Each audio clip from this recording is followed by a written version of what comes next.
ሁለት በሬ አረደ አሉኝ አንዱ ዘንድሮ ሁለት በሬ አረደ ልጁ ኬጂ ስለተመረቀ መዝሐብ ያለው ሰው ሲያጫት እኔናንተ በአቂዳችን ስለማንግባባ ብላ ብትመልሰው እንደኔማ ጫት ባይቃም ጫት ባይበቅል ጫት ባይኖር ይሻለኝ ነበር እርጉዝ የሆነችም ያልሆነችም በሶስት መፍታት እንደኔ ሶስቱም ይፈታል የሚል ነው ያለኝ አሚንን ድምጻችሁን ዝቅ አርጋችሁ በሉ ነው የሚለው ከ80 ኪሎ ሜትር በላይ ምተዱ ከሆነ በእግራችሁም በአውሮፕላንም በመኪናም ይከድ ሶላቱን እንግዲህ አላህ ይማርህ እንጂ ሶላቱን አውጣ የ10 ዓመት የ20 ዓመት ሶላት አውጣ የሚል ብዙ ማስረጃ አላየሁም وما أرسلنا قبلك إلا رجالا نوحي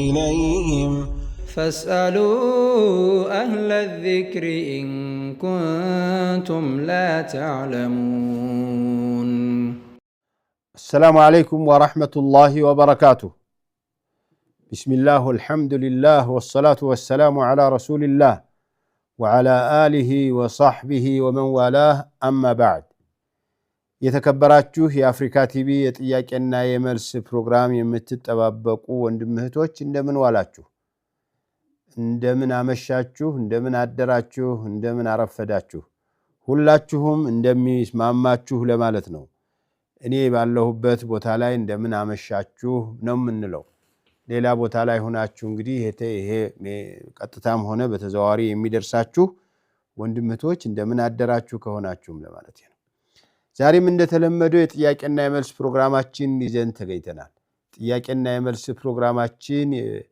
እስከ 4 ሰዓት ድረስ ይቆያል የጥያቄና የመልስ ፕሮግራሞችን ጥያቄዎቻችሁን የምትሰጡን በፊት ለፊት ላይ በመታወት ቴሌፎን ነው ሌላው በቲክቶክም ከጻፋችሁልኝ ይደርሰኛል ኢንሻአላህ አነበዋለሁ መርሐባ ጀዛኩሙላህ ኸይር የሙሳፊር ሶላት ስንት ቀን ሲሆን ነው የሙሳፊር ሶላት የማሳጠሩና የመሰብሰቡን ጉዳይ በተመለከተ ጥያቄ ነበር አሁን ቲክቶክ ላይ ለምሳሌ ቲክቶክ ላይ ያላችሁም ሆናችሁ በቴሌቪዥን ላይ የምትከታተሉንም የሙሳፊር ሶላት ማሳጠር የሚቻለው መንገድ ላይ እስካለን ድረስ ምንም ኺላፍ የለውም ከ80 ኪሎ ሜትር በላይ ምተዱ ከሆነ በእግራችሁም በአውሮፕላንም በመኪናም ይከድ መንገድ ላይ ያለ ሰው ያሳጥራል ይሄ ምንም ኺላፍ የለውም ግን ካረፈ በኋላስ ለምሳሌ ከዚህ አዋሳ ሄዶ ቢወርድ አውሮፕላን ወረደ እዚያ 8 ቀን 20 ቀን የሚቆይ መሆኑን ካረጋገጠ ምንድነው የሚያደርገው ጀምዕ ሊያረግ ይችላል ወይ አይችልም ወደ ሰዓቱ ይመልሰው አራቱን ሁለት አርጎ መስገድ ይችላል ወይ አይችልም አራት አርጎ ነው መስገድ ያለበት ምክንያቱም ለብዙ ቀን ቆይ ስለወሰነ ያ ብዙ ቀን የሚባለው ስንት ቀን ነው የዑለማዎች ኺላፍ አለ ከአራት ቀን በላይ ቆያለሁ ካለ መሙላት አለበት የሚለው ጥንቃቄ የተሞላበት አሰራር ነው ይላሉ ዑለማዎች ጀዛኩሙላህ ኸይር የሰለጠነ ውሻ ለጥበቃ አገልግሎት ግቢ ውስጥ ብናደርግ ችግር አለው የለውም ከልበል ሙዓለም እኮ ለማደኛ ለመጠበቂያ ለተለያዩ ነገሮች መጠቀም ይቻላል ችግር የለውም ጧሃራ የማይጠብቁም ካፊሮች ይጠቀማሉና ምን ታትሉኛላችሁ አረ የለውም የሊስትሮ ውሃ እንደው ያቆሽሻል ካልተባለ በስተቀር ነጃሳ ነው በእሱን የነካ መታጠብ አለበት ለማለት ምንም ማስረጃ የለውም ከንጹህ ውሃ አምጥቶት ነው ከዚያ በኋላ አፈር ነው የሚጠርገው አቧራ ነው የሚጠረግበትና አቧራ ስለተጠረገበት የሚሆን ነገር የለም ምንም እንትን የለውም የካዕባን አራቱን ዙር ማዕዘናት መዞር ሳይሆን ካዕባ ዙሪያውን መዞር ምንድነው ኢባዳ ነው ነብዩ አለይሂ ሰላቱ ወሰለም ኢባዳ ሲያደርጉ طواف የሚባል የተጠወፉ بالبيت العتيق ስላለ አላህ ይዙሩ ሲል በተከበረው ቤት በታሪካዊ ቤት ይዙር የሚለው ቃል በጠዋፍ ማለት ምን ማለት ነው እሳቸው አስተምረው خذوا عني مناسككم የሐጅን አሰራር ከኔ ወሰዱ ብለው አስተምረዋል ስለዚህ ጠዋፍ አድርጉት የተባለው በቁርአን እሱን ነው ለማለት ነው ስንት ጊዜ ነው? 7 ጊዜ 4 ጊዜ አይደለም። ካዕባ 4ቱን ማዕዘናት አራት ማዕዘናት ማለት ዙሪያውን ለምን ተዞረ ነው? ሙሉ ነው የሚዞረው። ከዚህ ቀደም ጾምም ሶላትም በትክክል አልጾምም አልሰገድም ነበር። አሁን ግን ጾምም ሶላትንም በትክክል እየፈጸምኩ ነው አልሰግድም ነበር ነው። ከዚህ በፊት የነበረውን እንዴት ይታያል? ሶላቱን እንግዲህ አላህ ይማርህ እንጂ ሶላቱን አውጣ የ10 ዓመት የ20 ዓመት ሶላት አውጣ የሚል ብዙ ማስረጃ አላየሁም። ፉቃሃዎቹ ያውጣ የሚሉ ብዙ ሰዎች አሉ። ግን የብዙ ዓመት ሲሆን አውጡ የሚል ነገር ማስረጃ የለም በሚል ብዙ ዑለማዎች የወደፊቱን ጠንክሮ ይስገድ ያለፈውን አላህን ይለምን ይሉናል። ጾም ቀን ትንሽ ስለሆነ ጾሙን አውጡ ጾሙ ይውጣ ነው የሚሉት። እርጉዝ የሆነች ሴት በሶስት ኒካው እንዴት ነው? እርጉዝ የሆነ ሴት 3 ኒካው እንዴት ነው? እርጉዝ የሆነችም ያልሆነችም በ3 መፍታት እንደኔ 3ቱም ይፈታል የሚል ነው ያለኝ። አንዳንድ ዑለማዎች አንድ ጊዜ ካለ በአንድ ቃል ከሆነ እንደ አንድ ነው የሚቆጠረው 3ም ቢለው ቃሉን የሚሉ ዑለማዎች እንዳሉ አውቃለሁ። እንደኔ ግን አልመክርም ይሄንን ሐሳብ። ሐይድ ላይ ሆናችሁ ቁርአን የመቅራትም ነገር እንደዚሁ የዑለማዎቹን ኺላፍ አውቃለሁ። ብዙ ፉቃሃዎቹ ጀናባ የሆነ ሐይድ ላይ የሆነች የወሊድ ደም ያላት ሴት ቁርአን እንዳይቀሩ ማለታቸውን አውቃለሁ። ግን የሐይድንና የወሊድ ደም ያላትን ሴት እንደ ጀናባ ማየቱ ልዩነቱ ይፋ የሆነ ጀናባ ማለት ወዲያውኑ ታጥበህ የምትጨርሰው ነው። ሐይድ ግን 7 ቀን እንዲያም ካለ 10 ቀን ድረስ ሊቆይ የሚችል ምክንያት በመሆኑ ይህን ሁሉ ቀን ቁርአን ሳትቀሩ ሰንብቱ ማለት ይከብዳል። ለዚህ ደግሞ ግልጽ ማስረጃ የለም በሚል ይቅሩ ነው። ባይሆን ዑለማዎቹ ይቅሩም አይቅሩም አይንኩም ስለሆነ የሚሉት መቅራቱን ይቅሩ። ግን መንካት የሚያስፈልጋቸው ከሆነ በሕፍዝ የሚቀራ በሞባይል የሚቀራ ምናምን ከሆነ ችግር የለም። ግን መንካት የሚያስገድድ ከሆነ በንጹህ ልብስ በንጹህ ጨርቅ ብትነካው ይመረጣል የሚለውን መርጣለሁ እኔ። በ3 ብትፈታ ኒካው እንዴት ነው? ይወርዳል ነው። 3ቱን ካላራ አንድ እንዴት ይባላል ታዲያ? አሰላሙ አለይኩም ወራህመቱላሂ ወበረካቱ። ወአለይኩም ሰላም ኡስታዝ። መርሐባ። ጥያቄ ነበረ። እሺ። የኬጂ ምርቃትን በተመለከተ አዎ ኬጂ ምርቃት አሁን በአዲስ አበባ ዙሪያም እንደ ክፍለ ሀገርም እና የተለያየ ምርቃት ድግስ ምናምን ይደረጋል እና ያንን ማድረጉ ከሸሪዓ አንፃር ከሸሪዓ ይጋጫል?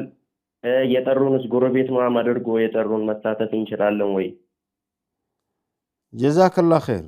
የኬጂም ሆነ የዩኒቨርሲቲ ምረቃም ሆነ የዲፕሎም የአካዳሚኩም የኛ ምረቃ አይነቶች ሆኑ እንዲሁ ዝም ብሎ ስለተለመደና ሰው ፍላጎቱ ስላደረበት የሚሰራ ስራ እንጂ በኢስላም ይህን ያህል የሚገፋፋና የሚበረታታ ነገር ሆኖ አይደለም። እንደው ሰርቲፊኬቱን ለመስጠት ልጆቹ በየሰዓቱ ወላጆች እየመጡ እንዳያደርቋቸው አንድ ላይ አንድ ቀን አድርጎ ወስኖ ሰኞ ጧት፣ ሐሙስ ጧት፣ እሁድ ጧት፣ ቅዳሜ ጧት ብሎ በግቢውም ሆነ በሆነ ቦታ ላይ መቼስ መስጠት አማራጭ ያለው አይመስልም። ምክንያቱም ሁልጊዜ መጥቻለሁ እያለ እንዳያስቸግር አንድ ቀን ወስኖ መስጠቱ ማለት ነው። ግን ይህን ያህል ድግስ መደገስና ሽር ጉድ ማድረግ ልጁ ፊደላት ማንበብ ስለጀመረ ይህን ያህል እንትን ማለት በጣም የሚያሳፍር ነው። በጣም ነው አሁን በተለይ ድንበር ያለፈ ይመስለኛል። እና በፍጹም ሙስሊሞች ይህንን መቀነስና ልጆቻችንን ራሱ በቀላሉ ማሳመን። አሁን እኮ 2 በሬ አረደ አሉኝ አንዱ ዘንድሮ 2 በሬ አረደ ልጁ ኬጂ ስለተመረቀ። የእንጀራ እናት እህትን መሳም ይቻላል ወይ? አይቻልም። የእንጀራ እናት እህት ለአንተ አክስትህ አይደለችም። የእንጀራ እናትህ ማለት ለአባትህን ስላገባች ነው ለአንተ ሐላል የሆነችው ወይም አጅነቢ ያልሆነችው። እህቲቱ ግን አይሆንም። ናም። ሰላሙ አለይኩም ወረሕመቱላሂ ወበረካቱ። عليكم السلام ورحمة الله. مرحبا.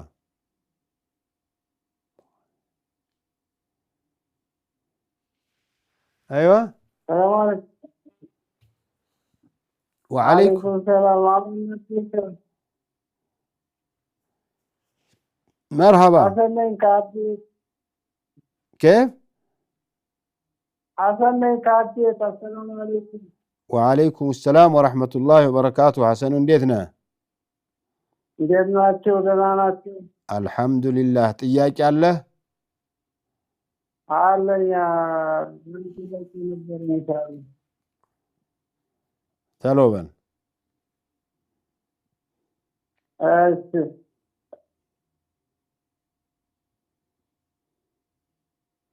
ምን አለ? የመስጊድ ነበር እና አንዳንድ መስጊድ ሲሰግዱ አሚን ይላሉ በድምፅ ወጥተውና ዛሬ ሲናት እየተፈጠረብን እንደው ምን ማድረግ ይቻላል? ማለት ነው ይተሳለን። እንዴት መስጊድ ላይ አንዳንዶቹ በድምፅ አውጥተው አሚን ይላሉ እና ዛሬ ሲናት እየተፈጠረብን እያስቸገሩ ነው ባላገሮቹ። ምን ማድረግ ይቻላል? አንድ ጥያቄ ነው። መስጊድ ላይ አንዳንዶቹ ሰዎች ሲሰግዱ አሚን ይላሉ። ኢማሙ ድምፁን ከፍ በሚያደርግበት ጊዜ ወለዳሊን ሲል አሚን ይላሉ። አንተስ አትልም እንዴ? እንላለን፣ ግን ድምፅ አይሰማም። ላላ ገባኝ። ድምፅህን ከፍ አታደርግም እንዴ? እና ዑለማዎቹ ምን አሉ? አሚን የሚሉትን የማይሉትን ምን አሏችሁ? ባላገሮቹ ለምን ይባላል በድምፅ ይባላል ብለው አሁን ይመስሉ። አሕሰንት።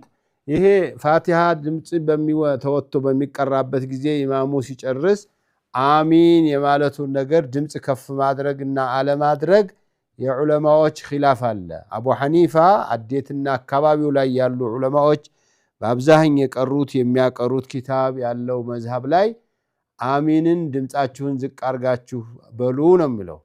ሌላው አካባቢ ላይ ደግሞ በጣም ተስፋፍቶ ያለው የሐንበልያው የሻፊዕያው መዝሃብ አሚንን ልክ ወለዳሊን ሲል ኢማሙም ማእሙሞችም አንድ ላይ ሆነው አሚን ይላሉ ነው የሚለው። ድምፃቸውን ከፍ አድርገው ፋቲሃ ድምፅ ከፍ ተደርጎ ከተቀራ አሚኑም ከፍ ይበል ነው። ስለዚህ አሚን የሚልም የማይልም ችግር የለበትም። ሁለቱም ትክክለኛ ነው። ዑለማዎቹን ቁጭ ብላችሁ ብታጠይቋቸው፣ እናንተ ዝም ብላችሁ የግል ሐሳብ አትስጡ። ዑለማዎቹን ሂዳችሁ ይሄ መዝሃብ አለ ወይ፣ አሚን በድምፅ ከፍ አድርጎ ማለት ይቻላል ወይ ነው፣ ምንም ችግር የለውም። ዓሊሞቹ ራሳቸው የሚመርጡትን ይመርጣሉ። እናንተ ግን አሚን የሚል የማይል ምንም ልዩነት የለውም። ኢንሻአላህ እንኳን ተሰገደና እዚህ ደረሰ እንጂ በአሚን እንዳትخلፉ። መርሐባ። ሰላም አለይኩም ወራህመቱላሂ ወበረካቱ። ወአለይኩም ሰላም ወራህመቱላሂ ወበረካቱ። መርሐባ። ደህና ናችሁ? አልሐምዱሊላህ ረቢል ዓለሚን። ማሻአላህ። ጥያቄ ነበረኝ። አንድ ጅናዛ ታጥቦት ካለ በኋላ ተሰናበቷቸው ተብሎ ግንባራቸው እንዲሳይ ይደረጋል ልጆች። ይሄ ነገር እንዴት ይታያል? አዎ ያው እርግጠኛ እንዲሆኑ ለማለት ነው። ይህን ያህል መሳሙ ሱና ነው፣ የተወደደ ነው፣ ግዴታ ነው ማለት አይደለም። ላኪን የመጨረሻ እድል ስለሆነ እውት ተስፋም እንዲቆርጡ መሞቱንም እንዲያረጋግጡ ይሄ ተሸክመነው የወሰድነውና የቀበርነው አባታቸው እንደሆነ ወንድማቸው እንደሆነ እናታቸው እንደሆነች አጎታቸው እንደሆነ እንዲያረጋግጡ ለማለት ነው። ብዙ የሚከለከል ነገር አይደለም። ነቢዩን ዓለይሂ ሰላቱ ወሰላም ከሞቱ በኋላ አቡበክር ስዲቅ ግንባራቸውን ስመው ፊታቸውን ስመው ጢብተ ሐየን ወመይተን ሙተሁ እንኳን ያ ጠረንሁ ያ የሚያምረው እንትንሁ አልተቀየረም ብለው ወደ ህዝቡ ተመልሰው ነብዩ አለይሂ ሰላቱ ወሰላም ሙተዋልና ተረጋጉ ብለው ያረጋጉበትን ታሪክ እናውቃለንና ከዚያ ነው መነሻ የሚያደርጉት ዑለማዎችና ችግር የለውም። መርሃባ። ስለዚህ ይፈቀዳል ካልሳማችሁ ተብሎ ግን ይህን ያህል ውርጅብኝ አባቴን ሳልስመው ወስዳችሁ ቀበራችሁ ወቀሳ አንድ ቀን እያየሁ ነበር። የሆነ ቀብር እንትን ላይ እንደዚህ እዚያስ እንትን ቢለው ገብቶ ቢስመው ምናምን እያሉ ሲወሩ ነበርና ይህን ያህል የሚያጨናንቅ ሱና አይደለም። ቢያደርግ ግን ወንጀል ነው ብሎ የሚያስወግዝ ነገር የለውም። መርሃባ ጀዛከላሁ ኸይር ባረከላሁ ፊኩም። ናም طيب جزاكم الله خيرا ትንሽ ረፍት እናድርግና ተመልሰን እናያለን ኢንሻአላህ። ብዙ አትራቁ። وما أرسلنا قبلك إلا رجالا نوحي إليهم فاسألوا أهل الذكر إن كنتم لا تعلمون. السلام عليكم ورحمة الله وبركاته. كرفت بهلا تملسنال عند تيك توك لا የመጣ ጥያቄ አለ። ነፍሰ ጡር ብትፈታ ኒካሁ ይወርዳል ወይ የሚል አለ። አዎ ትፈታለች። ፍቹ ይሆናል። ባይሆን ዒዳዋ የሚያልቅ ስትወልድ ነው። ወኡላቱ الأحمال أجلهن يضعن حملهن ነስ ቁርአኒ። ዛሬ ጧት ተፈታ ከሰዓት ብትወልድ ኒካሁ ያልቃል፣ ዒዳው ያልቃል። በሁለተኛው ቀን ማግባት ትችላለች። ሼክ ሐራም መሆኑን እያወቀ ጣቆርጦ የደረሰው ሰው ምን ያድርግ? ምንድነው ይሄ? ሎተሪ ማለት ነው? ሐራም ነው፣ መጠቀም የለበትም። አንድ ብር መጠቀም የለበትም ከዚህ በሐራም ካገኘው ገንዘብ። السلام عليكم ورحمة الله وبركاته. وعليكم السلام ورحمة الله. እንዴት ነው ሼህ? الحمد لله رب العالمين. ሰላም ነው? ደህና ነኝ الحمد لله. ሼህ ጥቁር ቀለም መሸጥ ይቻላል እንዴ? ምን መሸጥ? ጥቁር ቀለም ማናቸው የሚጠቀሙበት ማለት ነው? ጥቁር ቀለም ለፀጉር ብቻ ነው የሚሆነው? ለፀጉር የፀጉር ጥቁር ቀለም ማለት ነው። አይ ነጭ ነገርን ለማጥቆር ብቻ የሚጠቀሙት ከሆነ አይሆንም። ለሱ ብቻ አገልግሎት የሚውል ከሆነ ለሌላ ነገር አገልግሎት የሚውል ከሆነ ገና ፀጉሯን ልታጠቁር ትችላለች በሚል አይከለከልም። ለሌላ አገልግሎት ስንሸጥ አይታወቅም። ለምን አይነት ሰው እንደምንሸጥ አይታወቅም። አይ ጥቁር ቀለም ለምንድን ነው አገልግሎት የሚውለው? ጥቁር ቀለም የፀጉር ጥቁር ቀለም ማለት ነው። ሌላ ላይ አይውልም። ለሌላ ቀለም ሌላ ላይ አይውልም። ስለዚህ እንትኗ ፀጉሯ የነጣባት ወይም በሌላ ከለር የተበላሸባት ወደ ጥቁር ልትቀይር ማለት ነው። አዎ እንደዛ ነው ቢሆን አብዛኛው ሰው ሽበትን ለመሸፈን ነው። እሱ ይቅርባቸው። አይቻልም ማለት ነው። እሱ ይቅርባቸው ይመስለኛል ኢንሻአላህ። እሺ አንዳንድ መድኃኒት ላይ ደግሞ ቫይታሚን ሌላ ጥያቄ ማለት ነው። ቫይታሚኖች ላይ የሆነ የአሳማ ስጋ ሊሆን ይችላል የሚል እንትን አለው። እርግጠኛ ካልሆናችሁ አትቸገሩ። ዝም ብላችሁ እርግጠኛ ከሆናችሁ ነው ያለበት ከሆነ። እሺ شكرا ጀዛከላሁ ኸይር ባረከላሁ ፊክ። በአቂዳ እንለያያለን ብሎ ትዳር መመለስ እንዴት ይታያል? ምንድነው ትዳር መመለስ ማለት? ትዳር መመለስ በአቂዳ ከተለያየ ትዳር መፍታት ማለት ነው። ትዳርን መመለስ ማለት የሆነ መዝሃብ ያለው ሰው ሲያጫት እኔ እናንተ በአቂዳችን ስለማንግባባ ብላ ብትመልሰው والله መጀመሪያ የተለያዩበትን ነገር እንደው ምን ቢሆኑ ነው የተለያዩት የሚለው ነገር ካልሆነ በስተቀር ድሮስ ታዲያ በአቂዳው የምትለያዩ ሊጋቡ ነው እንዴ? በአቂዳ ማለት እሷ አርካን الاسلامን በደንብ ታውቃለች እሱ በመላእክቶች ብዙ አላምንም ካለ መላእክቶች የሚባሉ ኸልቆች አሉ ብዬ አልቀበልም ካለ ወይ ቀደርን የማያምን አለበለዚያ ይሄ ዝም ብሎ በየመንደሩ የተፈለሰፈው የመንደር አቂዳ ከሆነ አትጨነቁበት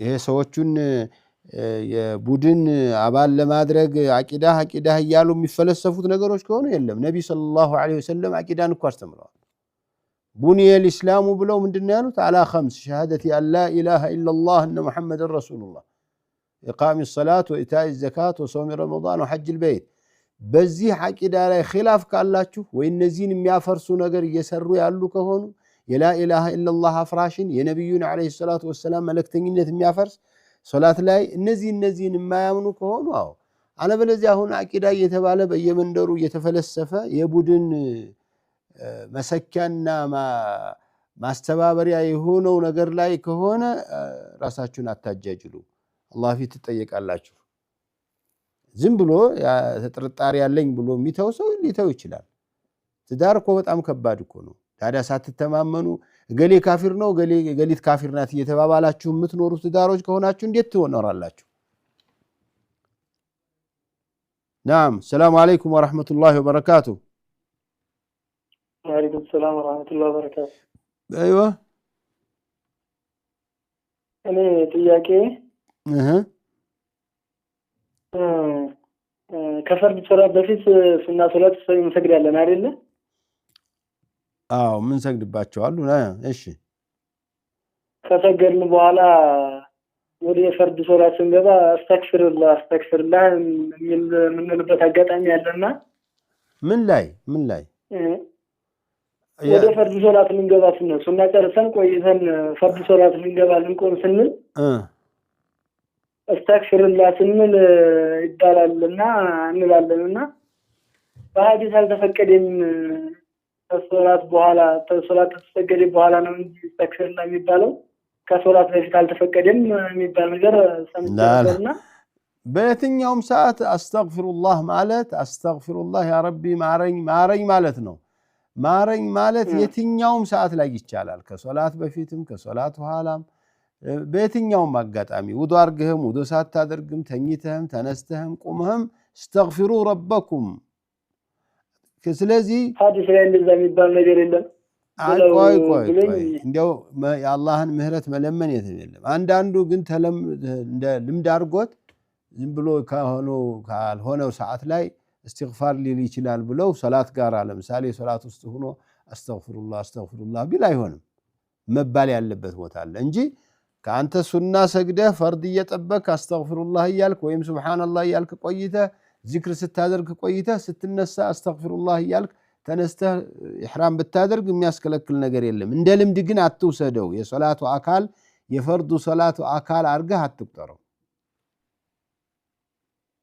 መርሃባሽ እንደዛ ሐዲስ ላይ እንደዛ አይነት ነገር ከሰግዶ ሲበቃ ነው አስተግፍሩላህ የሚባለው እንጂ ከፈርድ ሶላት በፊት አስተግፍሩላህ አይባልም ማለኝና ያው ለዛ በደንብ ሸክ እኮ ነው አንተ ሶላት በፊት ሁሉ ጊዜ አስተግፍሩላህ እያልክ ስትነሳ ካየህ የሰውዬ ምንድነው ከሶላት በኋላ ነው እንጂ ብሎ ሶላት ሲጨርስ የመጀመሪያው ከሰላም አለይኩም በኋላ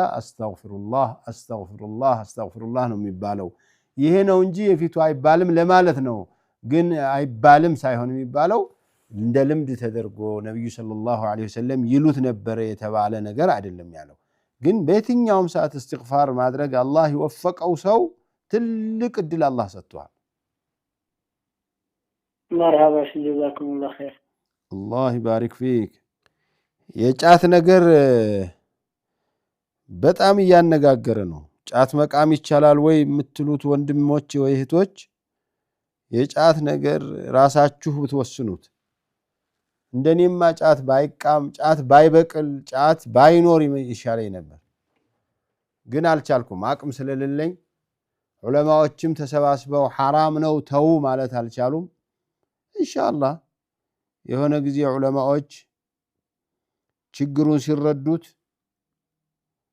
ህዝቡን ያነከተው ያመከነው መሆኑን ትውልዱን ያበላሸ መሆኑ ሲረዱ የህዝባችን ትልቁ ጸር ኢትዮጵያ ውስጥ 3 ችግሮች አሉ። አንደኛው ጫት ነው። ሁለተኛው ዘረኝነት ነው። ሶስተኛው ኺላፍ ነው። እነዚህ 3ቶቹ ካልተወገዱ ኢትዮጵያ ሙስሊም ያልሆነውም ኢትዮጵያዊ የሚሳካለት አይመስለኝም። ጫት የሚቅም ግማሽ ቀን ጫት እየቃመ የሚውል ትውልድ ምን ሰርቶ ሊለወጥ ይችላል ብላችሁ ታስባላችሁ? ጫት የሚቅም ሰው ለምን ይታመናል ንገረኝ። ስለዚህ አላህ Subhanahu Wa Ta'ala ከጃሂሉ ከተራው ህዝብ በፊት ዑለማው ባንዳፍ ጫትን የሚያወግዝበትን ጊዜ አላህ እንዲያቀርብ አላህን እለምናለሁ። نعم السلام عليكم ورحمة الله وبركاته.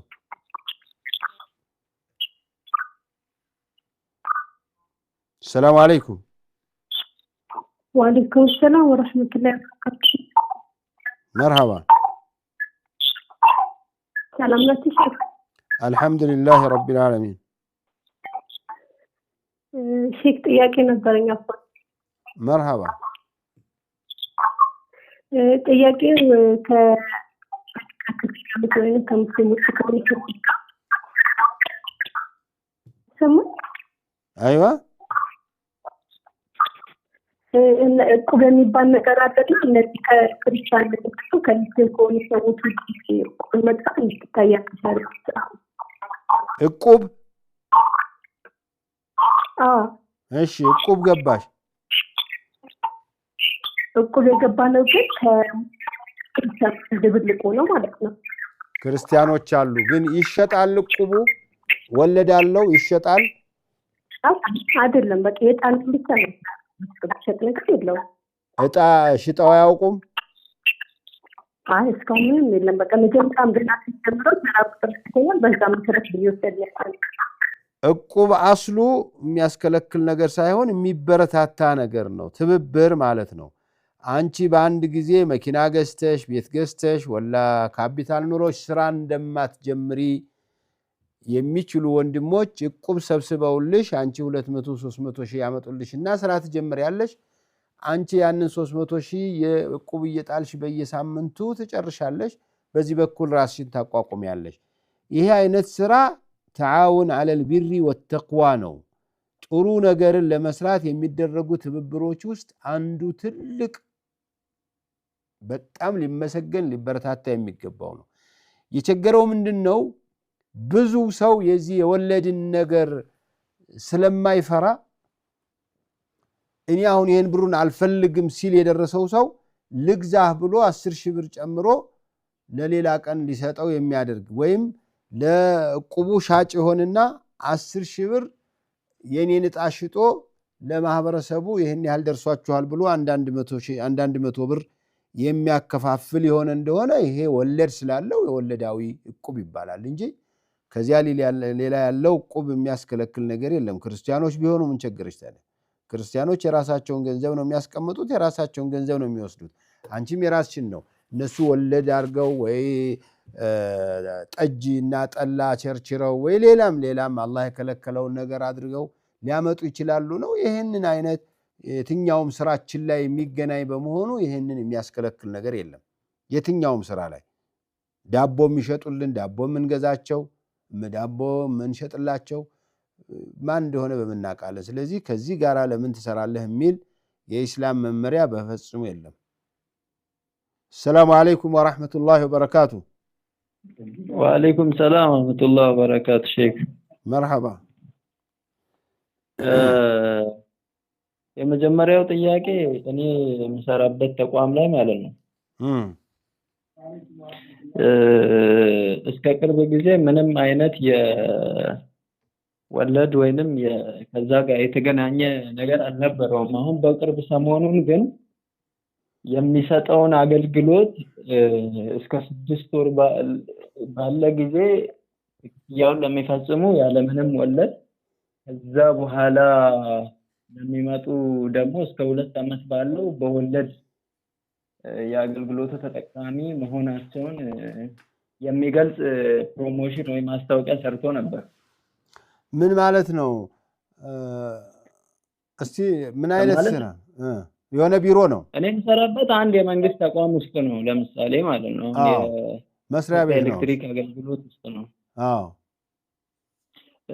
ለምሳሌ አቅም ለሌላቸው መብራት ተጠቃሚዎች ብሎ እስከ 2 ዓመት ድረስ ክፍያውን አከፋፍሎ ለሚከፍሉት በብሎክ አድርጎ ማለት ነው። በ10 ወር ይሄን ያህል ደንበኞች፣ በ1 ዓመት፣ በ2 ዓመት ይሄን ያህል ወለድ ይጨመርበታል ብሎ ማለት ነው።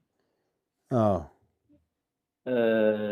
እስከ 6 ወር ከሆነ ግን እስከ 6 ወር ክፍያውን ለሚፈጽሙ ምንም አይነት ከወለድ ነፃ ክፍያውን ብቻ ፈጽሞ ተጠቃሚ ይሆናሉ ወይንም ቆጣሪ ማስተካከል የሚል ነበርና እኔ እዛ ስለምሰራ ምናልባት ይሄ ነገር እንዴት ይታያል?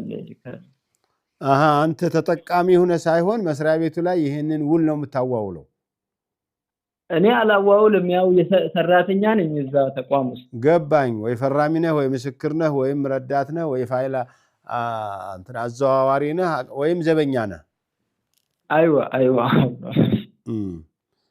ወላሂ እንግዲህ አንደኛ እኔ እስከ 6 ወር በነፃ ነው የሚለው ነገር እንደ ሊዝ አሰራር መሰለኝ። የሊዝ ለምሳሌ እስከ ዓመት ድረስ ያለ ወለድ ትከፍላለህ፣ ከዚያ በኋላ ግን እንደዚህ የሚል ነገር ያሰራር ነገር አለ እና ወለድ በሌለበት ላይ መክፈል መጨረስ የሚችል ሰው ቢጠቀም ችግር የለውም። ይሄ ግን ወለድ ያለው ከዚያ በኋላ አንተ ይህን ያህል እየጨመርክ ነው የምትከፍለው የሚባለው ውስጥ የሚገባ የሆነ እንደሆነ ግን አይሆንም። ስለዚህ አንተ ግን እንደ ስራ ፈራሚ ካልሆንክ፣ መስካሪ ካልሆንክ፣ አፈራራሚ ካልሆንክ፣ ፈቃጅ ካልሆንክ ከዚያ ስራ ውጣ የሚል ነገር ብዙ አይታየኝም። ኸይር ኢንሻአላህ። ያው እዛ አካባቢ ላይ ቀጥታ እስካልደረስኩ ድረስ ለጊዜው ለጊዜው ቀጥልና ከዚያ በኋላ ደግሞ አላህ ራስክን ሲያስችልህ ከጉቦ ከማን ነው ከዚህ ከወለድ ሰፈሩ ወለድ የማይወራበት አካባቢ ላይ አላህ ያረጋሃል። ራስክን ነግደህ ቸርችረህ ዱዓም ያርጉልን። ሁለተኛ ጥያቄ ያለኝ። መርሃባ። ሁለተኛው ደግሞ አንዳንድ ጊዜ እንደዚህ በስራ መስክም ምናምን ስንወጣ ያው ሰላቶችን አሳጥረን ሁለት እንድንሰግድ ያው ተፈቅዶልናል። አይዋ። እና የመግሪብ ሰላት ላይ ያለውን ነገር ቢነግሩኝ ብዬ ነው ሼህ። መግሪብ ቁጥሩ አይቀነስም። ባይሆን ሰዓቱ ወደ ዒሻ ማዘግየት ይቻላል፣ ወይም ዒሻን ወደ መግሪብ አምጥቶ አብሮ መስገድ ይቻላል በሰፈር ላይ ያለ ሰው። እሺ ኢንሻአላህ ጀዛኩሙላሁ ኸይር። ቁጥሩ ሁልጊዜም 3 ነው፣ አይቀነስም። ሙሉ ይሰገዳል ሶስቱን ረካም። ሶስቱም። አዎ። شكرا جزاكم الله. بارك الله فيكم. ቴሌ ብር ከቴሌ ብር መበደር እንዴት ይታያል? ለምሳሌ 3000 በወስድ ጊዜው ሲደርስ 4000 ሊያስከፍለኝ ይችላል፣ እንዴት ይታያል? ወለድ አይደለም እንዴ? ራሱ እኮ ነው ይሄ የሚከለከለው። ታዲያ እስካሁን ድረስ ስናወራውም የነበረ እኮ ይህ አይነት ወለድ ነው። ይሄ አይሆንም። አሰላሙ አለይኩም የሼህ ዝሙተል የድ የሚባለውን ጉዳቱን ንገሩኝ፣ እንዴት ይታያል? እንድታልፈኝ። የትኛውን ዝሙተል የድ? ዝሙተል የድ ምንድን ነው? ናም ወአለይኩም ሰላም ወራህመቱላሂ ወበረካቱ። ሼክ ጥያቄ ነበረኝ። መርሃባ። እኛ ጋር አንድ መስጊድ ይሰራ ነበረና የመጀመሪያ የቆየ መስጊድ ነው። በጣሊያን ጊዜ አባታችን ያሰራው መስጊድ ነበረና እና ከዛ አዲስ መስጊድ ደግሞ አጠገቡ ጎኑ ተሰራ ማለት ነው። እና ያ ሲሰራ አዲሱ ላይ ገባን። ያ አሮጌው ላይ ጥበቃ ምናምን ያድር ነበረ። እኛም አንዳንዴ ዱዓ እንሰግዳለን፣ አንዳንዴ ቁርአንም እንቀራበታለን እየገባን አሁን ኢማም መጣና መኝታ ቦታ ስላጡ ኢማሙን እዛ እንዲገቡ ምናምን ኮሚቴው ጠይቆ ነበረን እና ይሄ ነገር ፎቶ ያስፈልገዋል። ይሄ በፊትም በአጋጣሚ ቦንጋ መጥተው ዶክተር ጄላን ቦንጋ መጥተው ይሄን መስጊድ ሙስተውዳም እንዳታረጉት በጣሊያን ጊዜ ወደ 140 ዓመቱ ነው መስጊድና ወይ ሴቶች ይስገሩበት ምናምን ብለው ነበር። እና ያ ቃልም ከበደን። ሁለተኛ ነገር ደግሞ እንደው ምናልባት ኢማሙ ያው ሚስት ስላላቸው ልጆች ስላላቸው እንደዛ ቆየው መስጊዱስ ምናልባት እንደው ኢጅማ ማረጉ ምናምን ይከብዳል። እንዴት ነው ጉዳይ ብዬ ይሄን ነገር ፈታን ጠይቃለን ብለን ነበር። አጋጣሚ ዛሬ አገኘሁትና ይሄን ጠይቁኝ ነው። መስጊዱ ታሪካዊ መስጊድ ነው። እዚህ አካባቢ ቆየ ነው። አዎ ቦንጋ ነው። ቦንጋ ላየሁትም እኔ መስጊዱን የት ላይ ነው? የትኛው? እርሶ በርሶ በኩል መሰለኝ የሚሰራው ማሻአላ በርሶ በኩል መሰለኝ መስጊዱ የተሰራው በሸረፉዲን በኩል ማለት በሸረፉዲን ነው። طيب لا አሁን መስጊዱ አሮየው መስጊድ ምንም አገልግሎት ላይ እየዋለ አይደለም። እየዋለ አይደለም። እኛ ግን አንድ ገብተን እንሰግድበታለን። አድሁያ እንሰግዳለን።